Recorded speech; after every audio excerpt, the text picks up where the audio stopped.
ମୋ ନାଁ ଯୁଗେନ୍ଦ୍ର ସିଂ।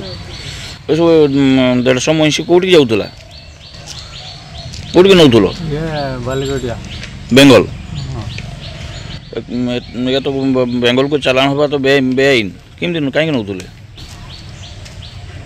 ଆଉ ତ ହାଟକୁ ଯିବ, ଖଳିକା ହାଟକୁ। ଆଉ କିଏ ମାଲିକ, କିଏ ମାଲିକ ଏଠି ନାହିଁ। କାହାରେ ମଇଁଷି? ଏମାନଙ୍କୁ ପଚାର।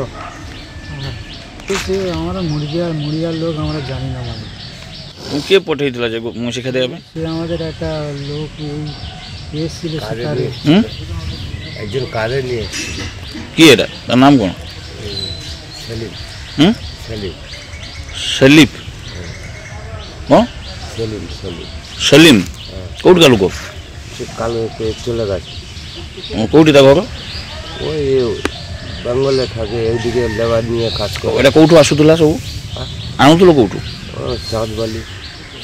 ଭଦ୍ରକ ଚାନ୍ଦବାଲି? হ্যাঁ, ওইখান থেকে সব ওই দেশ থেকে সবাই বিক্রি করে। ଏଇଟା ସବୁ ଚାନ୍ଦବାଲିରୁ ଆସୁଥିଲା?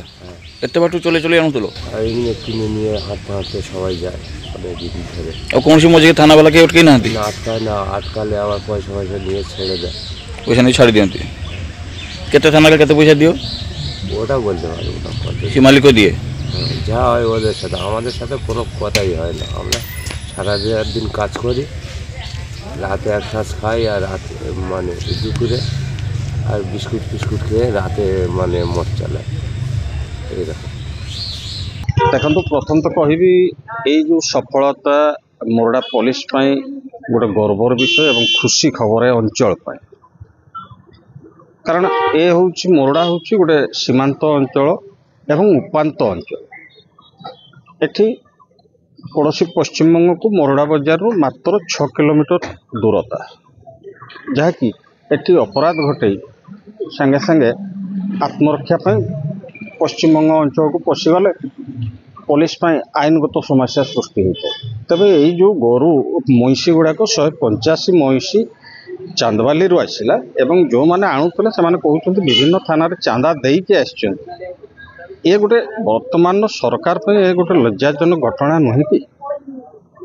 ସରକାର ସମସ୍ତଙ୍କୁ ସମାନ ଦୃଷ୍ଟିରେ ଦେଖି ସମସ୍ତଙ୍କ ପାଇଁ ସମାନ ନ୍ୟାୟିକ ବ୍ୟବସ୍ଥା କରୁଥିଲା ବେଳେ ଏମାନେ ପୋଲିସକୁ ଚାନ୍ଦା ଦେଇ ଆସୁଥିବା କଥା କହିବା ବାସ୍ତବରେ ଗୋଟେ ବ୍ୟବସ୍ଥା ପ୍ରତି ଲଜ୍ଜାଜନକ ପରିସ୍ଥିତିର ସୃଷ୍ଟି କରୁଥିଲା ବେଳେ ମୋରଡ଼ା ପୋଲିସ ତାକୁ ଅନେକାଂଶରେ ରାଜ୍ୟ ସରକାରଙ୍କ ସମ୍ମାନକୁ ରକ୍ଷା କରିଛି।